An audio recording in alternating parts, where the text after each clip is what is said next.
வாசிக்கலாம். மத்தேயு 24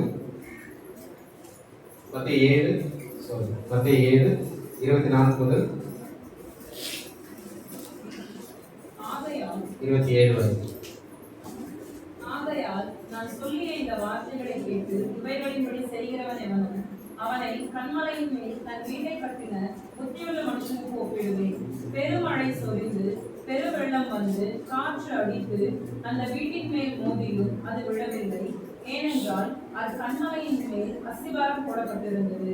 நான் சொல்லிய இந்த வார்த்தைகளை கேட்டு இவைகளின்படி செய்யாதிருக்கிறவன் எவனோ அவன் தன் வீட்டை மணலின் மேல் கட்டின புத்தி இல்லாத மனுஷனுக்கு ஒப்பிடப்படுவான். பெருமழை சொரிந்து பெருவெள்ளம் வந்து காற்று அடித்து அந்த வீட்டின் மேல் மோதின போது அது விழுந்து முழுவதும் அழிந்தது என்றார்.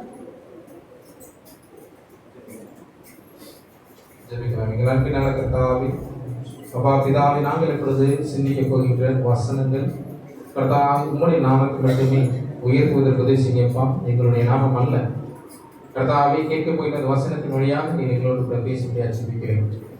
இயேசுவின் நல்ல பிதாவே, ஆமென்.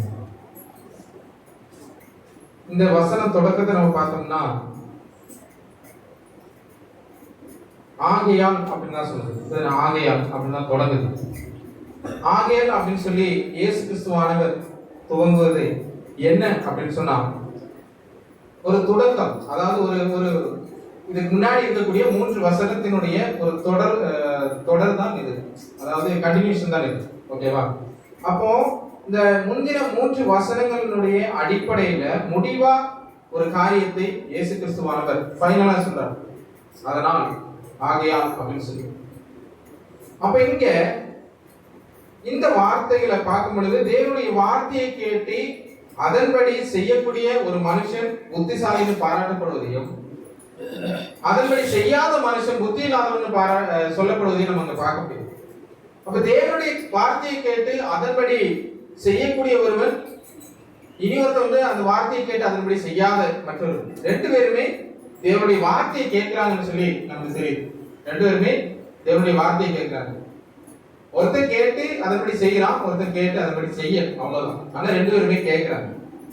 அதனால அது மட்டும் இல்ல, இந்த 2 பேருமே கிறிஸ்தவர்களாகத்தான் இருக்கணும். ஏன் அப்படின்னு சொன்னா, இந்த டைம்ல கிறிஸ்தவம் கருத்தாங்க நீ ஆராய்ச்சி பண்ண போனா, ஏன் அப்படின்னு சொன்னா தேவனுடைய வார்த்தையை கேட்கக்கூடியவர்கள், அதாவது கவனிச்சுக்கிட்டு இருக்கக்கூடியவங்க கண்டிப்பா கிறிஸ்தவர்களா தான் இருக்கணும். அவ்வளவுதானே? இல்லைன்னா இயேசு கிறிஸ்து கிட்ட மடை பிரசங்க அந்த இடத்துல அவங்க தேடி வர வேண்டிய தேவை இருக்காது. அப்போ இவங்க 2 பேருமே ஒரே ஆசையுடையவர்கள். தங்களுக்கு ஒரு வீட்டை கட்டணும் அப்படிங்கக்கூடிய ஆசையோடு கூட 2 பேருமே இருக்கிறாங்க.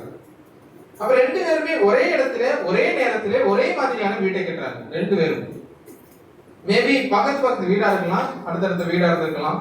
காரணம் ஏன் இந்த பக்கத்து வீடு அப்படின்னு சொல்றோம்னா, மழை வெள்ளம் காற்று இந்த 3 ஒரே நேரத்துல தான் 2 வீட்டையும் தாக்குது. அப்படிதான் சொல்லிடுது. அப்படிதானே?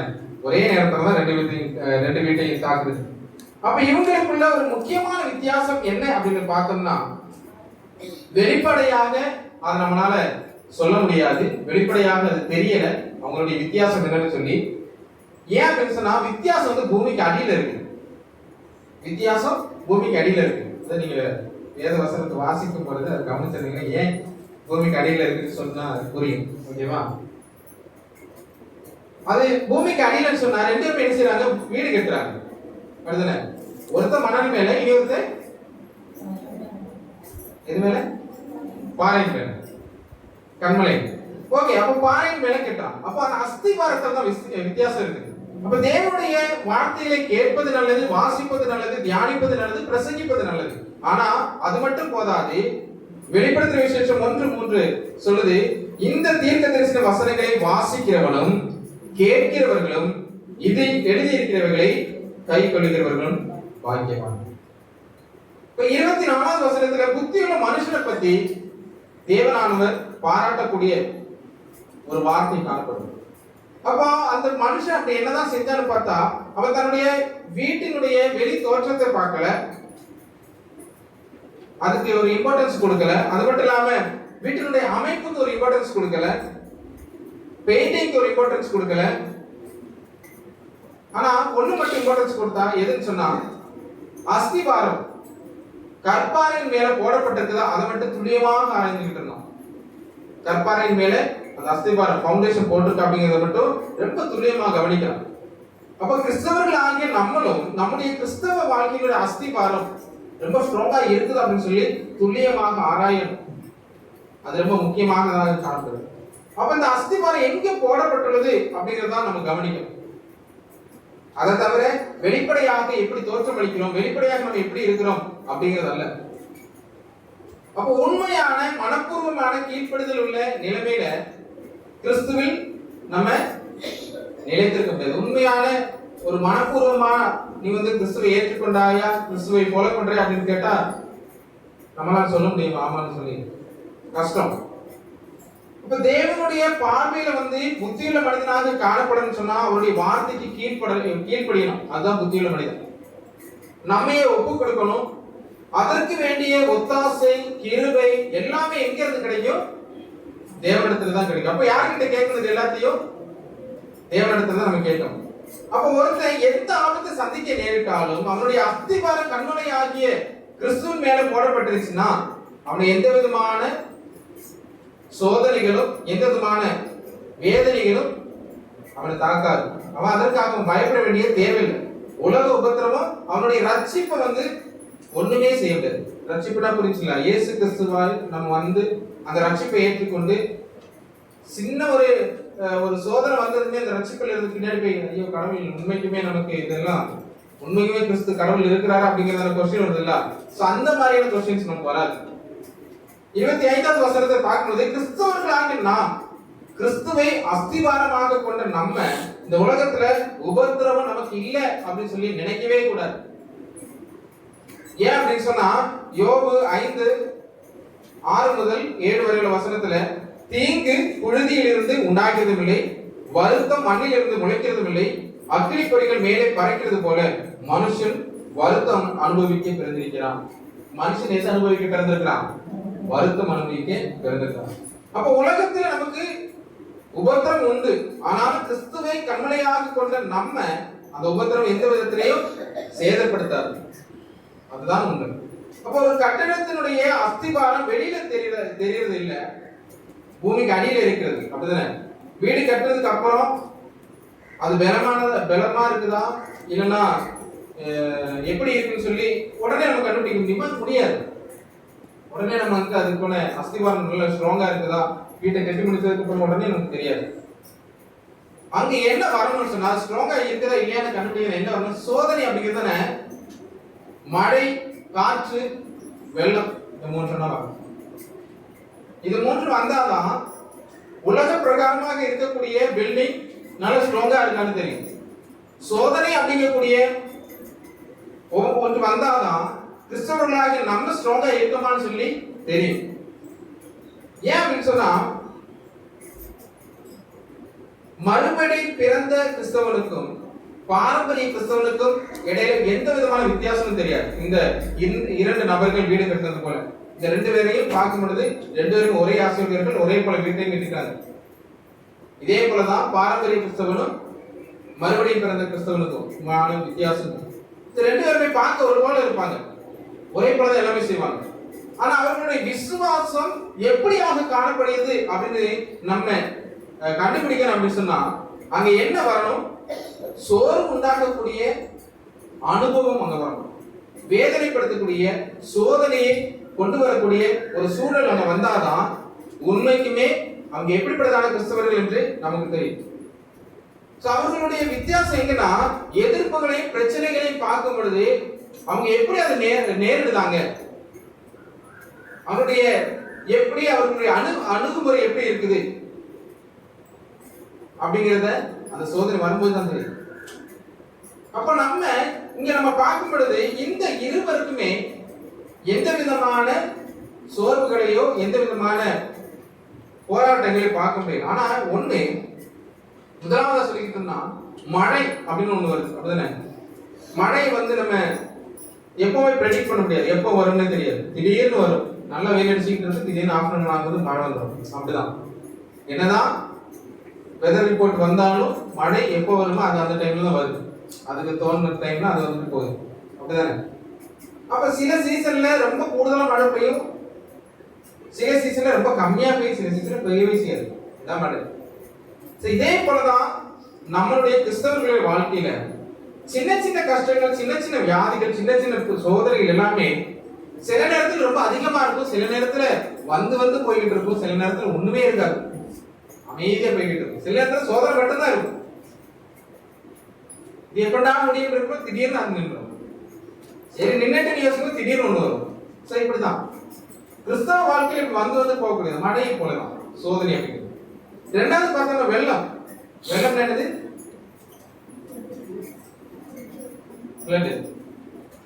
வெள்ளம் என்ற வார்த்தை கொஞ்சம் கடினமான உபத்திரவ அனுபவங்களை எடுத்துக்கிட்டோம்னா கொஞ்சம் கடினமான உபத்திரவம், ஓகேவா? கொஞ்சம் ஸ்ட்ராங்கா ஒரு 2 குத்துற மாதிரி ஒரு இதை எடுத்துக்கிட்டோம்னா, பெருமழைக்கு அப்புறம் தான் வந்து வெள்ளம் வரும். ரொம்ப பெருசா மழை பெஞ்சு முடிஞ்சாதான் வெள்ளமே வரும். அது மழை பெருசா வரும். அப்ப இந்த சின்ன சின்ன கஷ்டங்கள், சின்ன சின்ன சோர்வுகள் இதெல்லாம் அதிகமா வந்து வந்து வந்து வந்து லாஸ்ட் என்ன ஆகும், நம்மளையே அப்படியே பிளேட்ல தள்ளிட்டு போற அளவுக்கு ஒரு சோதனை வரும். அப்ப பெருமழைக்கு பின்னாடி வரக்கூடிய இந்த பெரிய வெள்ளம், வேதத்திலே வெள்ளம் அப்படிங்கிறதான ஒரு வார்த்தை உலக ஆசாபாசங்கள், நம்ம சந்திக்கக்கூடிய எதிர்ப்புகள், ஆபத்துகள், கண்ணிகள், வலைகள், இப்படிப்பட்டதை குறிப்பிடுது. அப்ப இந்த கண்ணிகள், இந்த விதமான ஆபத்துகள், எதிர்ப்புகள், இது எல்லாமே என்னது? ஒரு வெள்ளம் போல நம்ம வந்து தாக்கும். சுருக்கமா சொன்னா, உலகத்தின் மூலம் கிறிஸ்தவனுக்கு நிச்சயமாக உபத்திரவம் இருக்குது, கண்டிப்பா இருக்குது. நீ கிறிஸ்தவனை ஏற்றுக்கொண்டதுனால நமக்கு உபத்திரவம் இல்லைன்னே இல்லை. உண்மையுமே சத்தியமா வந்து நீ வந்து என்ன செய்ய, உபத்திரவத்தை நீ நேரிட்டு தான் ஆகணும் அப்படிங்கிறது தான். கிறிஸ்தவர்களாக நம்ம வந்தோம்னா கண்டிப்பாக அதை எதிர்கொள்ளணும், அதை நேரிடணும் அப்படிங்கிறது. இப்ப எவ்வளவு பயங்கரமானதாக காணப்பட்டாலும் நம்மளுடைய கிறிஸ்தவ வாழ்க்கை கிறிஸ்துவுக்குள்ளாக ஸ்ட்ராங்காக இருந்துச்சுன்னா, நல்ல ஃபவுண்டேஷன், கண்மலை மேல் போடப்பட்ட, கண்மலை மேல் கட்டப்பட்ட அந்த வீட்டை போல நம்முடைய கிறிஸ்தவ வாழ்க்கை கண்மலையாக இயேசு கிறிஸ்து மேல் ஸ்ட்ராங்காக இருந்துச்சுன்னா எந்த விதமான ஆபத்து நம்மள என்ன செய்ய முடியாது, அசைக்க முடியாது. மூணாவது பாத்தீங்கன்னா காற்று. காற்று அந்த வீட்டின் மேல் அடிக்கிறதா வந்து இயேசு கிறிஸ்து சொல்றாரு. எபேசியர் 2:2 சொல்லுவதன் பிரகாரமாக, ஆகாயத்து அதிகார பிரபுவாகிய பிசாசினுடைய நேரடியான எதிர்ப்பு, உலகத்தின் அதிபதியான பிசாசு கர்ஜிக்கிற சிங்கம் போல கிறிஸ்தவர்களை குறிவைத்து தாக்குவான்றது. அப்ப யோபு சந்தித்த ஆபத்து இப்படிதான் வருது. யோபு இப்படிப்பட்ட ஒரு ஆபத்தை தான் சந்திச்சான். அவருடைய ஆடு, மாடுகள், எருதுகள், கழுதைகள், ஒட்டகங்கள், வேலையாட்கள் ஒண்ணுக்கு பிள்ளை ஒண்ணாக எல்லாம் என்ன ஆகுது, கொல்லப்பட்ட. அப்ப அவருடைய குமாரரும் குமாரத்திகள் ஒரே வீட்டுல இருந்து சாப்பிட்டு இருக்கிறாங்க.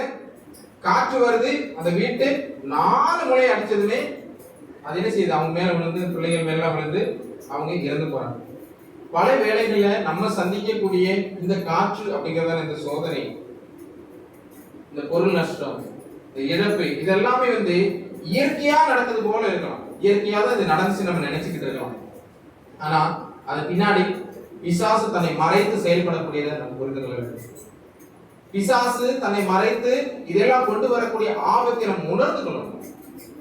அப்ப தேவனால் வல்லமையாக பயன்படுத்தப்பட்ட ஆபிரகாமா இருக்கட்டும், மோசே, தாவீது, ஏசாயா, எரேமியா, பேதுரு, யாக்கோபு, யோவான், பவுல், இவங்க எல்லாருமே வந்து இப்படிப்பட்டதான இக்கட்டு, இப்படிப்பட்டதான சோதனை, இப்படிப்பட்டதான கஷ்டங்களை, நெருக்கங்களையும் சந்தித்து அந்த மேடு பள்ளங்களை எல்லாம் கடந்துதான் இவங்க நடந்து வந்தவங்க. இதெல்லாம் சந்தித்து வந்தவங்க தான் இவங்க எல்லாரும். அப்ப தேவன் இவைகளை அனுமதிக்கிறார். வேதத்தை நன்றாக நம்ம வாசிக்கணும் தெரியும். எல்லா சோதனையும் தேவன் அனுமதிக்கிறார். ஏன் அப்படின்னு சொன்னா, நம்ம மேல இருக்கக்கூடிய விசுவாசம், ஒரு நம்பிக்கை எப்படினாலும் ஓகே, இந்த விசுவாசத்துல வீழ்ந்து போயிட மாட்டான். இந்த சோதனை அவன் உண்மை செய்ய முடியாதுன்னு நினைச்சு கொடுக்குறாரு. நம்ம என்ன செய்யறோம், ஒரு தும்மல் வந்தாலே கடவுள் இருக்காரமே தெரியல, எனக்கு தும்மல் மாறவே மாட்டேங்குது, 1 வாரம் ஆச்சு. காய்ச்சல் வந்தாரு, என்னத்துக்கு நான் ஜெபம் பண்ணிக்கிட்டு, காய்ச்சல் 1 வாரம் ஆச்சு, 2 வாரம் ஆச்சு, டாக்டர் போனா என்னன்னு தெரியல அப்படிங்கிற மாதிரி அதுதானே. அப்ப இது எல்லாமே வந்து நம்ம சந்திக்கும் பொழுது நம்முடைய மனநிலை எப்படியாக இருக்குது. அப்ப தேவன் அனுமதிக்கக்கூடிய இந்த சோதனைகளை நம்ம எதிர்த்து நிற்கணும். அதுதான் நம்முடைய விசுவாசம். 26வது வசனத்தை பார்க்கும்போது இந்த வசனத்துல புத்தி இல்லாத ஒரு மனுஷனை இயேசு கிறிஸ்துவானவர் நமக்கு அறிமுகப்படுத்துறாரு. புத்தி இல்லாத ஒரு மனுஷன் அப்படின்னு சொன்னா, புத்தி இல்லாதவன் அப்படின்னு சொன்னா நம்ம என்ன நினைப்போம்? புத்தி இல்லைன்னு தான் நினைப்போம். கரெக்ட் தான். ஆனா அவங்க அறிவில் குறைவா இருப்பான், அப்படிதானே? புத்தி இல்லாதவன் அறிவில் குறைவா இருப்பான், அப்படிதான் நம்ம நினைச்சுக்கிட்டு இருக்கோம். ஆனா உண்மை என்னன்னா, ஒரு காரியத்தை எப்படி செய்யணும்னு தெரிஞ்சும் அந்த காரியத்தை செய்யாமல் இருக்கிறது தான் புத்தி இல்லாதது. ஒரு காரியத்தை செய்ய தெரிந்தும் அந்த காரியத்தை செய்யாமல் இருக்கக்கூடியவன் தான் யாரு? புத்தி இல்லாதவன். அவ தேவனுடைய வார்த்தையை கேட்டும் அதன்படி செய்யாமல் இருக்கக்கூடிய உலகில் அநேக பேர் இருக்கிறாங்க. கலிலேயால ஒரு சின்ன ஊர்ல ஒரு சின்ன மலையில அமர்ந்து கொண்டு இயேசு கிறிஸ்துவானவர் இந்த போதனையை செய்யும் பொழுது அநேக மக்கள் கேட்டாங்க. அப்படிதானே? 2000 ஆண்டுகளுக்கு முன்னதாக இந்த வார்த்தைகளை வாசித்தவர்கள் பலர் இருப்பாங்க. ஆண், பெண், குழந்தைகள் என்று எல்லாருமே வாசிச்சிருப்பாங்க. 2000 ஆண்டுகளுக்கு முன்னதாக பலவிதமான மெசேஜஸ், பலவிதமான வியாக்கியானங்கள், இது அனைத்துமே எல்லாருமே கேட்டு வந்திருப்போம். நம்மளுமே நம்ம திருச்சபையாக நம்மளுமே பல நேரங்களில் இந்த வார்த்தைகளை கேட்டுக்கலாம். இப்ப இந்த வார்த்தைகளை கேட்டு நமக்குள்ள எந்த விதமான மாற்றங்கள் ஏற்பட்டது? புத்தி உள்ளவர்களாக நடந்து கொள்கிறோமா, புத்தி இல்லாதவர்களாக நடந்து கொள்கிறோமா அப்படிங்கிறத நம்ம யோசித்து பார்க்க வேண்டிய கட்டாயத்திற்குள்ளாக இருக்கிறோம். இங்க மணலின் மேல் வீடு கட்டினவன் நிச்சயமாக புத்தி இல்லாதவன். மணலின் மேல் வீடு கட்டினவன் நிச்சயமா புத்தி இல்லாதவன் தான். அவன் தன்னுடைய வாழ்க்கையில பதவி, புகழ், அந்தஸ்து, சரீர பலன் இதுல மட்டுமே நாட்டமாகும், இதை மட்டுமே யோசித்துக் கொண்டு இருந்தவன். இவன் தான் யாரு? மணல் மேல வீடு கட்டணும். அப்போ ஒரு வீடு எப்படி கட்டணும் அப்படிங்கறதான ஒரு அறிவுரையை கேட்காம, அறியாமை மூலமாக, ஒரு அறிவு இல்லாமல் அவன் செயல்பட்டதை பார்க்க முடியாது. ஆலோசனை யாரிடம் கேட்காம, எந்த விதமான முடிவும் ஒரு கலந்து ஆலோசித்து இல்லாமல் செயல்முறைப்படுத்துவது. இப்ப நான் வீடு கட்டக்கூடிய பகுதியில வெள்ளம் வராது, நான் வீடு கட்டக்கூடிய பகுதியில காற்று வராது, நான் வீடு கட்ட பகுதியில எந்த விதமான மழை சரிவு ஏற்படாது, ஒன்றுமே நடக்காது, எந்த விதமான ஆபத்து வராது, தண்ணி ஏறாது, இப்படியெல்லாம் நினைச்சுக்கிட்டு அவன் என்ன செய்யறான்னா, ஃபவுண்டேஷன் கொஞ்சமா போதும், வேலையாட்கள் கொஞ்சம் போதும், அப்படி சீக்கிரமா என்ன செய்யறான்? ஒவ்வொன்றையும் செய்யறான். சோ இப்படி அவன் ஒவ்வொன்றையும் சீக்கிரமா செய்யறனால எல்லாத்திலையும் ஒரு அளவு பார்த்து கொஞ்சமா இது போதும், இந்த அளவுக்கு போதும். ஏன் அப்படின்னு சொன்னா, வேதாகமத்துல கண்மலை என்ற வார்த்தை பொதுவா கிறிஸ்துவை குறிப்பிடுது. இப்ப மணல் அப்படின்னு சொல்லிக்கிட்டோம்னா நம்ம எப்படி எடுத்துக்கலாம்னா, எத்தனம், சரீர பலம், இதை வச்சு நம்ம எடுத்துக்கிட்டோம்னா ஒரு அசால்ட்டா ஒரு கேர்லெஸ்ஸா இருக்கக்கூடியது, அதற்கான ஒரு இம்பார்ட்டன்ஸ் கொடுக்காம இருக்கக்கூடியது. வருட கணக்குல வேதத்தை ஆராய்ந்து படித்து சபை வரலாற்றை எல்லாம் கரைச்சு குடிச்சு இப்படிப்பட்டவங்க எல்லாம் அவங்களுடைய கண்கள் எல்லாம் அடைபட்டு தான் காணப்படுது. எல்லாமே தெரியும், ஆனா இயேசு கிறிஸ்து யாருன்னு தெரியாது. இனி இருக்கிறாங்க, படிச்ச மேதைகள் இருக்கிறாங்க, அறிவாளிகள் இருக்காங்க, ஞானிகள் இருக்காங்க, விக்கிரக ஆராதனை எல்லாம் இவங்கெல்லாம் ரொம்ப மூழ்கி இருக்கிறாங்க. சோ இவங்கெல்லாம் இதெல்லாம் அறியாமல் இருக்கிறதான காரணம் என்ன அப்படின்னு நம்மளாலேயே புரிந்து கொள்ள முடியும். நல்லா படிச்சிருப்பாங்க, ஆனா விக்கிரக ஆராதனைக்குள்ளாக கடை சொல்லுவாங்க. இப்ப இவங்க தான் யாரு? மனதின் மேல் அஸ்திபாரம் போட்ட மனிதர்கள். உலகம் முழுக்க இருக்கக்கூடிய கிறிஸ்தவர்கள் கிறிஸ்துவை விசுவாசிப்பதாக சொல்றாங்க, நான் தான் கிறிஸ்துவ அப்படின்னு சொல்லிக்கிறாங்க. ஆனா கிறிஸ்துவனுடைய வார்த்தைகளை ஃபாலோ பண்றதையோ, ஏன்னா தனக்கு பிரியமான ஒரு வார்த்தையை மட்டும் எடுத்துக்கொண்டு அதன் பிரகாரமாக நடக்கும். இயேசு கிறிஸ்துவான ஒரு அன்பானவர், அரவணைக்கக்கூடியவர், வழி நடத்தக்கூடியவர், சோதனையில கூட இருக்கக்கூடிய ஆபத்து நேரத்தில் என்ன நோக்கி கூப்பிட்டு சொல்லிருக்காரு அப்படின்னுங்கிற வார்த்தையை மட்டும் நம்ம பிடிச்சுக்கிடுவோம். ஆனா அவர் அதற்கு மேலாக வேறொரு வார்த்தை சொல்லியிருக்காரு, ஆக்கினை தீர்ப்பு வரும். அவர் நீதி உள்ளவர், நியாயம் உள்ளவர், ஆக்கினை அவர்கிட்ட இருந்து புறப்படும் அப்படின்றது. பல வேளைகள் இதை நம்ம சொல்ல மறந்துருக்கோம். அப்ப மனதின் மேல் அஸ்திவாரம் போடக்கூடியவங்க தேவனுடைய ஆசீர்வாதம் மட்டும் போதும், தேவனை அவங்களுக்கு வேண்டாம். தேவனிடமிருந்து எப்படியாவது நன்மையை பெற்றுக்கொள்ளலாம், ஆசீர்வாதத்தை பெற்றுக்கொள்ளலாம், அதை மட்டும்தான் அவங்களோட போக்கஸ் ஆகவே இருக்கு. அப்ப இயேசு கிறிஸ்து இந்த போதகத்தை பிரசங்கம் பண்ணி முடிக்கும் போது ஒரு வித்தியாசமான ஒரு முடிவா இருக்கு. நீங்க இயேசு கிறிஸ்துனுடைய வார்த்தைகள் எல்லாத்தையும் நீங்க எடுத்து பாருங்க. அதை முடிக்கும் போது ஒரு கடிந்து கொள்ளுதல் கூடுதல் காணப்படாது. ஆனா இந்த வார்த்தையில மட்டும் இங்க மட்டும் ஒரு கடிந்து கொள்ளுதல் காணப்படுது. ஏன் அப்படின்னா மனுஷன் பெற்றுக்கொள்ளக்கூடிய ரட்சிப்பு விளையாட்டான காரியம் அல்ல. திருச்சபைக்கு வா, திருச்சபையில எல்லாத்திலையும் பங்கெடுங்க, திருச்சபை கூட்டங்கள்ல நீங்க பங்காளியாகுங்க அப்படின்னு சொல்றது விளையாட்டான சாதாரண கேலி கூத்துக்காக அல்ல. இது எல்லாமே என்னது? ஒரு ரட்சிப்புக்குள்ளாக, ஒரு ஆத்மீகத்துக்குள்ளாக வழிநடத்தக்கூடிய ஒரு பாதை, ஞானத்தின் பாதை.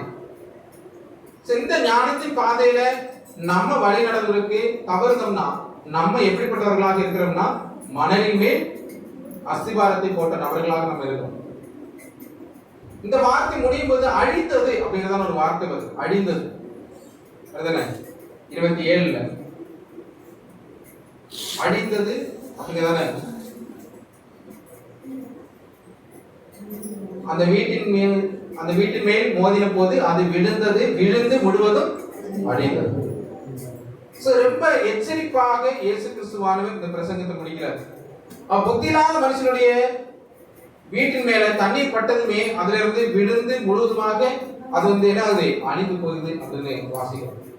அப்ப இவன் ஆழமா தோண்டி கற்பாறை மேல அஸ்திபாரம் போடுறதுக்கு தவறின இவன் மேற்போக்கான கிறிஸ்தவர்களாக இருக்கிறார். இப்படிப்பட்டவங்க யாரு? மேற்போக்கான கிறிஸ்தவர்கள். ஆடிக்கும் அமாவாசைக்கு வருது. நம்ம எல்லா திருச்சபையில இருக்கிறாங்க. நம்ம திருச்சபையில இருக்கிறாங்க, மலையாள திருச்சபையில இருக்கிறாங்க, வெளியில இருக்கக்கூடிய எல்லா திருச்சபையிலுமே இப்படிப்பட்ட மேற்போங்கான கிறிஸ்தவர்கள் இருக்கிறாங்க. இவங்க எல்லாம் யாரு? மணலின் மேல் அஸ்திபாரம் போட்டவங்க.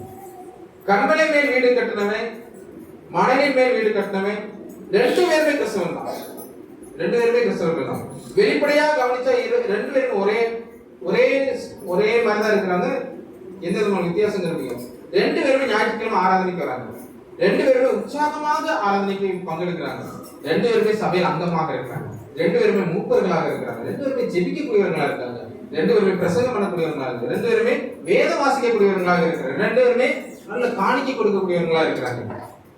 ஆனா அவங்க வீட்டுல ஒரு பிரச்சனை, ஒரு கஷ்டம், ஒரு வேதனை வரும்பொழுதுதான் இந்த ரெண்டு பேருக்கான வித்தியாசம் தெரியும். இந்த ரெண்டு பேரும் எப்படி இருக்கிறாங்க? கண்மனை மேல அஸ்திபாரம் போட்டவன் எந்த கஷ்டத்தின் மத்தியிலையும் மனதை தளர விட மாட்டான், விசுவாசத்தை இழக்க மாட்டான். ஆனா மற்றவன் எப்படி? சின்ன ஒரு கஷ்டம் வந்ததும் முறுமுறுக்க தொடங்கும். இஸ்ரேல் ஜனம் முறுமுறுத்தது போல. ஆண்டவருக்கு அதை செஞ்சேன், இதை செஞ்சேன், நான் அப்படி வந்து இப்படி வந்தேன், காணிக்கை போட்டேன், போன தடவை எனக்கு அனுப்புதான் செஞ்சார், அதுக்கு இந்த தடவை போட்டேன், இந்த தடவை ஆனா செய்ய மாட்டேங்காரு, சமயம் பார்த்து என்ன வச்சு முடிச்சு விட்டாரு அப்படின்னு சொல்லி புலம்பி தீர்க்கக்கூடிய கிறிஸ்தவர்கள். இவர்கள் யாரு? கண்மலை மேல அஸ்திபாரம் பண்றாங்க. இவர்கள் இப்படிப்பட்டவர்கள் என்ன ஆகுவாங்க? இவங்க விசுவாச வாழ்க்கை வீழ்ந்து போய் முழுவதுமாக அழிந்து போய்விடுவாங்க. நம்முடைய வாழ்க்கையில மழை, வெள்ளம், காற்று, எதிர்பாராத சின்ன சின்ன பிரச்சனைகள், எதிர்பாராத உபத்திரவங்கள், ஆபத்துகள், இது மூன்று வர நம்ம வாழ்க்கை மணல் மேல அஸ்திவாரம் போட்ட நபர்களை போல, எனக்கு ஒரு பிரச்சனை இல்லை, நான் சந்தோஷமா இருக்கிறேன், என்னுடைய வாழ்க்கை சுமூகமா போகுது அப்படின்னு சொல்லி நம்ம போய்கிட்டே இருக்கணும். எனக்கு கிறிஸ்துவை பயங்கரமா ஏற்றுக்கொண்டு எனக்கு சர்ச்சைக்கு வந்தாதான் ரட்சிக்கணும் இல்லை, சர்ச்சைக்கு வந்தாதான் கடவுளை தேடணும் இல்லை அப்படின்னு சொல்லி சும்மா ஏதாவது பேசணும் சொல்லி பேசிட்டு போறது மாதிரி நம்ம ஏதாவது சொல்லிட்டு இருக்கோம். ஆனா ஏதாவது பிரச்சனைகள், ஏதாவது சோதனைகள், ஏதாவது கஷ்டங்கள் வரும்பொழுதுதான் நம்ம எப்படி இருக்கணும் தெரியும். நம்ம பெயர் கிறிஸ்தவர்களாக இருக்கிறோமா, இல்ல உண்மைக்குமே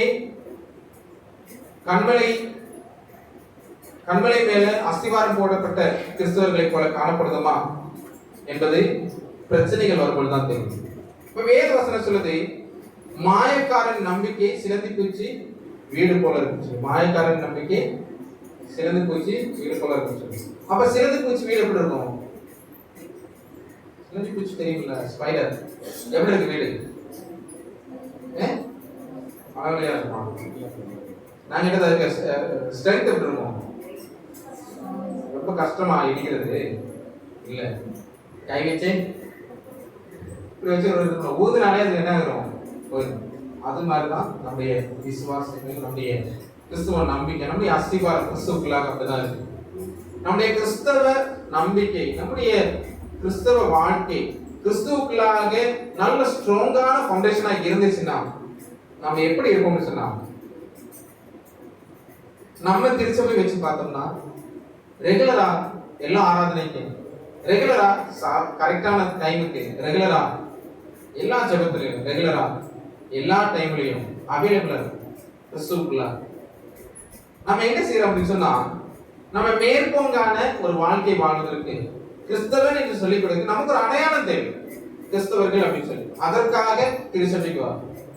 இல்ல ஏதோ ஒரு தேவை நமக்கு சந்திக்கப்படணும், அதற்காக நம்ம கிறிஸ்தவத்தை ஏற்றுக்கொள்ளும். இல்ல எதற்காகவோ ஏதோ ஒரு உலக தேவைக்காக நம்ம வந்துகிட்டு இருக்கோம்.